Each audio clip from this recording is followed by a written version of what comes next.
মহানায়ক উত্তম কুমারের স্মৃতিচারণায় অভিনেত্রী লিলি চক্রবর্তী। তিনি জানালেন, উত্তম কুমারের সঙ্গে আমার প্রথম কাজ বিপাশায়, কিন্তু সেই ছবিতে ওর সঙ্গে আমার কোনো দৃশ্যই ছিল না। সুচিত্রা সেনের বান্ধবীর ভূমিকায় অভিনয় করেছিলাম। ইন্ডাস্ট্রিতে আমি তখন নতুন। সেটে দেখতাম ওকে, দেখতাম আর অবাক হতাম, এত বড় অভিনেতা অথচ কি অমায়িক। অগাধ সাফল্য পেয়েও কাজের দিকে অটুট মনোযোগ। দেয়া নেয়া করতে গিয়ে আলাপ আমাদের। এত বছর পরেও স্মৃতিতে ছবির মতো ভেসে ওঠে দিনগুলি। ইন্ডাস্ট্রিতে তখন সবে কয়েক বছর পার করেছি, অথচ আমাকে একবারও সে কথা বুঝতে দেননি। ভাবতেই পারিনি ওর কাছ থেকে এতটা সহযোগিতা পাবো। উনি যখন আমার সঙ্গে কথা বলতেন মনে হতো আমি ওর কত দিনের চেনা। সকলকে নিয়ে থাকতে ভালোবাসতেন, সবাইকে কাছে টেনে নিতে পারতেন। এত নম্র, এত ভদ্র সুপারস্টার আমি আগে কখনো দেখিনি। যত দেখেছি ততই মুগ্ধ হয়েছি। একবার একটা ছবিতে আমাকে বৌঠান বলতে হয়েছিল, তারপর থেকে ওর বৌঠানই হয়ে গেলাম। পর্দার বাইরেও মজা করে তাই ডাকতেন আমায়। এরপর দুই পুরুষ ছবিতে ফের একসঙ্গে কাজ।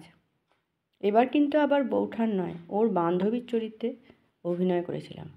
মনে আছে, প্রত্যেক পদে আমাকে উৎসাহ দিতেন, অভিনয়ের প্রশংসা করতেন। আমিও মনে সাহস পেতাম। ওই ছবিতে আমার সঙ্গে বেনূদিও অভিনয় করেছিলেন। উনি মাঝে মধ্যে সেটে রকমারি পদ রেঁধে আনতেন, তখন আমারও ডাক পড়তো। মোহনায়ক বলতেন, চলে আয়, আমরা একসঙ্গে খাবো। এমনিই ছিলেন মানুষটা। সবাইকে আপন করে নিতেন, আগলে রাখতেন। ইন্ডাস্ট্রির দুস্থ শিল্পীদের জন্য কত কাজ করেছেন। কার কি লাগবে, কেউ কোনো সমস্যায় পড়ল কি না, সব দিকে তার নজর। সারা জীবন শুধু দান করেই গিয়েছেন, কাউকে কিচ্ছুটি জানতে দেননি কখনো। দেখতাম অনেক তারকাই কিছু দান করতে গেলে একজন ফটোগ্রাফার সঙ্গে নিয়ে যেতেন। পরদিন কাগজে তাদের ছবি বেরোতো, কিন্তু ওকে কখনো এমন প্রচার করতে দেখিনি। এমন মানুষের কি আদৌ প্রচার লাগে? নয় নয় করে প্রায় 58 বছরের অভিনয় জীবন পাড়ি দিলাম। নায়ক তো কম দেখিনি, ছোট বড় মেজো কত নায়কই তো দেখলাম, কিন্তু উত্তম কুমার একজনই। ওই চাহনি, ওই টোল ফেলা হাসি আর ভক্তদের গুরু গুরু চিৎকার আজও বুকে জ্বালা ধরিয়ে দেয়। উত্তমদার সঙ্গে প্রথম ছবি দেয়া নেয়া, কেন জানি না খুব স্নেহ করতেন আমাকে। দেখা হলেই কেমন আছি, কী কাজকর্ম চলছে, বাড়ির সবার খবর কী, এসব ছিল তার বাঁধা প্রশ্ন।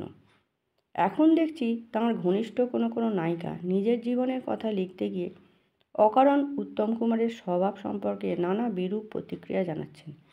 এও বলছেন ভালোবাসার মর্যাদা নাকি দিতে জানেন না উত্তম কুমার।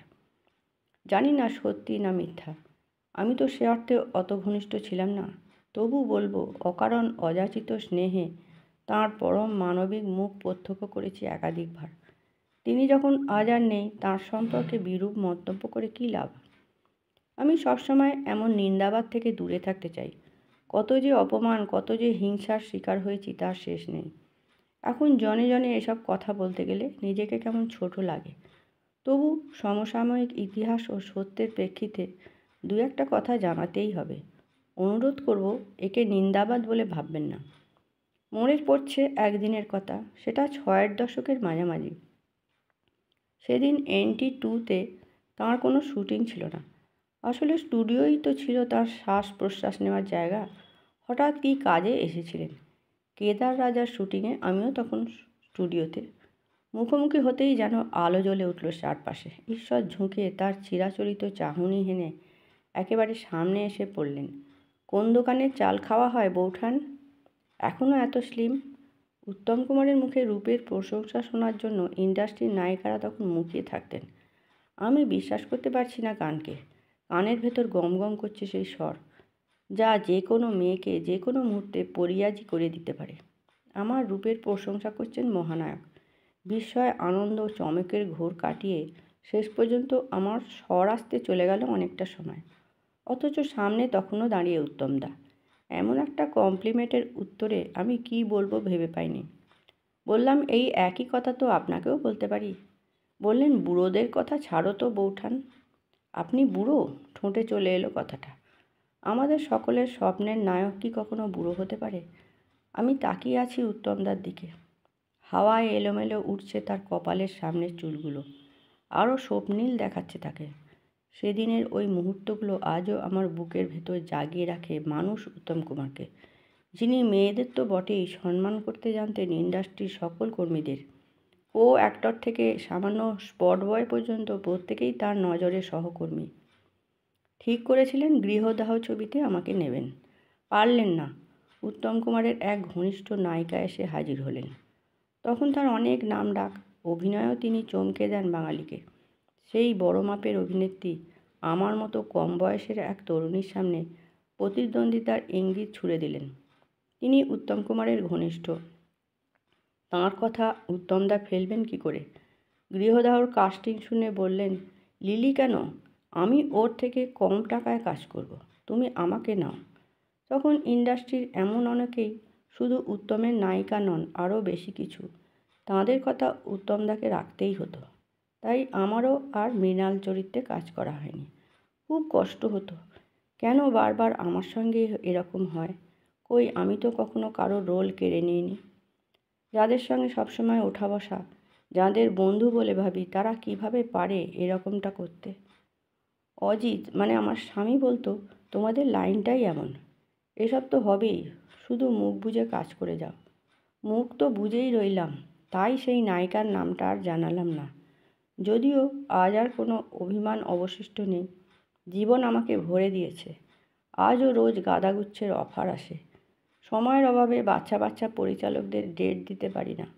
ওদের বলি, আমার বদলে তোমরা বরং সাবুদিকে নাও কিংবা বেনুদিকে নাও, বেশ মানাবে।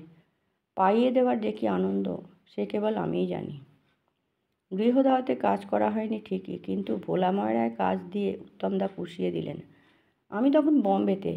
উত্তমদা ওর অ্যাসিস্ট্যান্টদের বললেন, যে করে হোক লিলিকে রাজি করাও, ভোলা ময়রায় ওকে আমার চাই।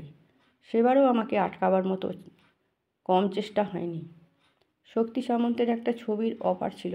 তরুণ মজুমদার বললেন, হিন্দি ছেড়ে আপনি যাচ্ছেন একটা বাংলা ছবি করতে? আপনার কি মাথা খারাপ হয়ে গেছে? সেদিন আর কোনো প্ররোচনায় পা দিইনি। উত্তমদার সঙ্গে কাজ করতে ছুটে এসেছিলাম। আমি ছিলাম ওর স্ত্রীর চরিত্রে। পর্দায় অমন চরিত্র খুব কমই পেয়েছি। ছবির একটা ঘটনা এখনও স্মৃতিতে বড়ই উজ্জ্বল। একটা দৃশ্য ছিল, উত্তমদা গান গাইতে গাইতে আমাকে মুক্তোর মালা পরিয়ে দিচ্ছেন। গানটা শেষ হতেই সেটের মধ্যে দু হাতে জড়িয়ে ধরলেন আমাকে। আমি তো লজ্জায় লাল। শুধু সেদিন কেন, এই ৭৬-ও সেই গল্প বলতে গিয়ে ব্লাশ করেন লিলি চক্রবর্তী। বিস্ময় আর ঘোর যেন কাটতেই চায় না। ভেতরে তখন একটা অদ্ভুত অনুভূতি হচ্ছে, যে নায়ককে একবার ছুঁয়ে দেখার জন্য হাজার হাজার মেয়েরা হাপিত্যেশ করে বসে থাকে, তাঁর এমন মায়াবন্ধন কিনা আমার শরীরে। উত্তম কুমারের আদর খাচ্ছি আমি, ভাবলেই আজও সব কেমন গুলিয়ে যায়। সেদিন পাশেই ছিলেন বেনূদি। বললাম, দেখো না বেনূদি, উত্তমদা কী করছে। বেনূদির মুখে হাসি, কিন্তু ভেতরটা যেন জ্বলে যাচ্ছে ঈর্ষায়। আগুনে ঘি ঢাললেন উত্তম কুমার। ও কি বলবে লিলি, এখন তো তুমি আমার বউ। গোটা শুটিং জুড়ে এমন সোহাগে ভরিয়ে রাখতেন আমাকে। আজও চোখ বুজলেই ওর শরীরের গন্ধ আমার নাকে আসে। ওর স্পর্শে যেন ফুলে ওঠে শিরা উপশিরা।